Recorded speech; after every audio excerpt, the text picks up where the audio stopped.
HOTH Therapeutics, Inc. announced that their novel cancer therapeutic, HT-Kit, has successfully completed manufacturing feasibility.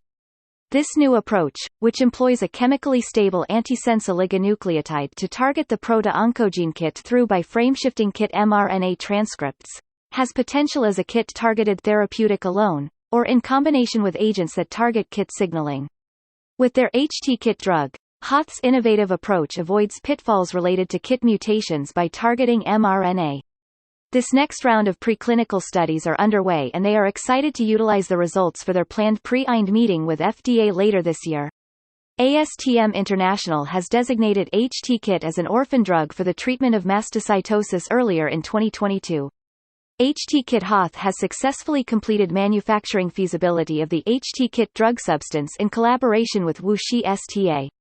FDA orphan drug designation is granted to investigational therapies addressing rare medical diseases or conditions that affect fewer than 200,000 people in the United States.